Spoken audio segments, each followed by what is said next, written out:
Before we get into this update, I just want to say a couple things. This particular apartment complex where these two babies got murdered by this black woman. I have frequently gone to this particular apartment complex, and there's a lot of issues going on, not just with the individuals there, but there is a deeper problem that is inside of that apartment complex. And I'm going to get into a little bit of that at the back end of this video. But right now, I want to show y'all the update of what was going on with the mother that murdered her two children and put them in a freezer. Okay, so let's get into that right quick. Also tonight, the autopsy results are in on the bodies of two children found in their mother's freezer this week. And they confirmed the worst. The children were not only murdered, their wounds reveal they had been tortured before they were killed. Fox 2's Erica Erickson joins us now live with the latest developments. Erica? Well, we are right outside apartment 804 where a vigil is set to begin in just a couple hours. But of course, while many are trying to heal, it's the same day that those official results come in, and we learn more horrific details on how Stephen Berry and Stony Blair died. Multiple blunt trauma and heat-related injuries. Friday, that's how the Wayne County Medical Examiner says 9-year-old Stephen Berry and his sister, 13-year-old Stony Blair, died. Their mother, 35-year-old Michelle Blair, admitting to torturing and killing them, remains behind bars on 5 felony counts of child abuse. Prosecutors expecting murder charges to soon follow. She should be charged to the max. If it's supposed to be life without ever seeing the light of day, so be it. The children's bodies, hidden away for years, discovered Tuesday morning inside Blair's Eastside apartment dining room freezer. Stony wrapped in a garbage bag on top of Stephen, wrapped in his favorite blanket underneath. Sources say Stony had cuts on her head and body. Stephen burns from being put in scalding water. He hollered, "Mama, stop," or something. How you just hold your baby down in some hot water? Blair claiming she became enraged, catching the children sexually abusing their younger brother, trying to choke Stony with a t-shirt and Stephen with a belt. Sources say starving and beating her children for weeks before killing them. No excuse at all. No excuse. As Blair's two surviving children, 17 and 8 years old, are staying with their great aunt. New court documents state the abuse they endured lasted years, as Blair's 17-year-old daughter describes being hit in the face with a 2x4, burned with an iron, her tooth knocked out with a curling iron, her brother whipped with an extension cord, leaving 25 scars. The most horrific, the teen describes being forced to put her younger sister inside that freezer. I can't even imagine, for real, because it has to be something so horrible and so horrific that she had to do that. Family friend and neighbor Tori Childs recalls the teen coming over recently, appearing nervous and afraid. She used to keep her head down, and she used to just can't look no one in the eye, can't talk to them. Her words was real short, and when she stood, she rocked like this, or her legs just rocked or shaking or biting her nails. Now his friends, neighbors, an entire community mourns the loss of Stony and Stephen, planning a vigil Friday night. Many hoping this tragedy may prevent another. We just need to pray and heal and take action and highlight some of the things that we need to do moving forward as a community.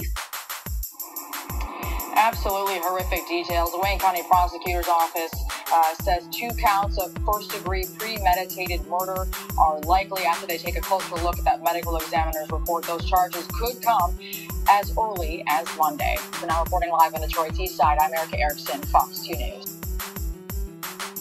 Okay, now what I want to do is break down what you guys see and don't know. Okay. Now, if y'all notice about those townhouses, because that's what they really are, they're like townhouses. And the thing is, when they were talking about the children being in the dining room freezer, I want to give y'all a visual of where the dining room would be inside of this apartment building. The dining room in these apartment buildings, basically they're all built the same pretty much. You know, they have an upstairs, a downstairs, and a basement. But for the freezer to be in the dining room, that would mean that the freezer was sitting right by that front door of that apartment building, meaning that when you open the front door of that apartment building, you're in the dining room, and then the kitchen is there, and it's a hallway. You have to walk, you know, down the hallway to get to the living room. Now, the one thing that really is disturbing is when you hear about the other little girl having to put her siblings inside this freezer. Another aspect that everyone is, you know, wondering, of course, is how did this woman, you know, do all these heinous things to these children and no one heard a sound? Well, I want to come out on record and say right now that the walls of this apartment building are paper thin. Okay? So if this woman had neighbors, there's no way that you could convince me that these neighbors did not hear what was going on in that apartment. Now, this isn't the only murder that has happened in this same apartment building. And this isn't the only time that a child was involved in a murder where it was a woman murdering her child inside these apartment buildings. That this, what we are looking at right now, is not an isolated incident. It has happened before. So what I want to tell y'all is basically, in a nutshell, the issues that's going on inside of this apartment building, a lot of it has to do with the government, how they have designed this system. There are a lot of, you know, mentally challenged people that would really need, I would say, you know, someone to check on them on a regular basis. It's like the apartment building itself, you know, predominantly is Section 8. And then there are people there that have mental conditions, but they were approved for Section 8.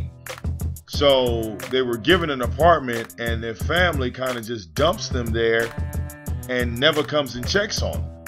Some of these women that are challenged mentally end up hooking up with a crackhead or some shit like that, and the crackhead ends up having sex with the woman, and they having children with these women.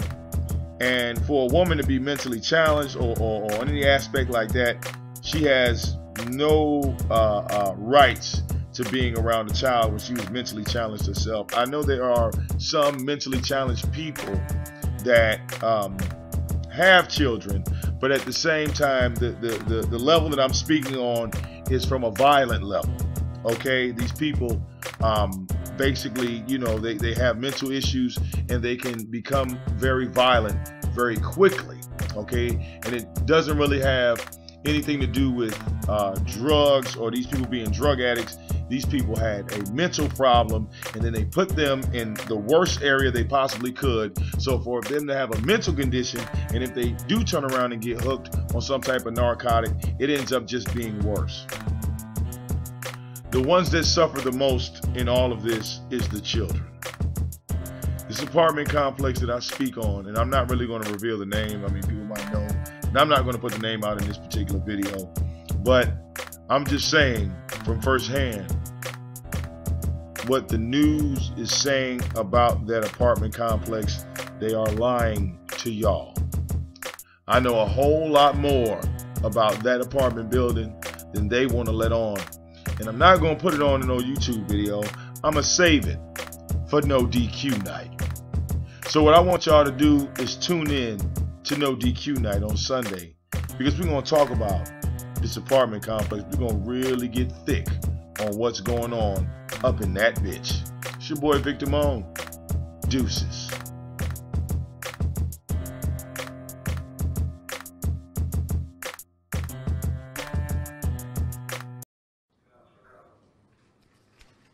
Thank you, Ms. Goldfarb. I think the defendant responded in some way. Ma'am, I've advised you to maintain your silence. Please do so. Thank you. You want to be able to talk to an attorney without having said anything in this case. Thank you. Thank you, counsel. Certainly the charges in this matter are so heinous that I am going to place the bond at $1 million, cash or surety. I will grant your request to have no contact with the two, as I understand it, two surviving children, and no contact with any relatives, and also no contact with any of the neighbors. She's gone. Thank you. Reading my notes. Okay. I was saying, I don't know when you departed, but I was saying that the charges are so heinous that I am ordering, the bond is going to be $100,000 cash or surety. You are to have... I thought the court said $1 million. I'm sorry. I said $1 million. I apologize. Thank you. Thank you. I'm sorry, guys. Is it $1 million or $100,000? $1 million. Sorry, I was trying to remember where I was when she apparently disappeared from the camera. Yeah. $1 million, cash or surety. And the defendant is to have no contact with the surviving children, no contact with any of the relatives who may have some custody or control of the surviving children, and no contact with any of the neighbors in the King apartments.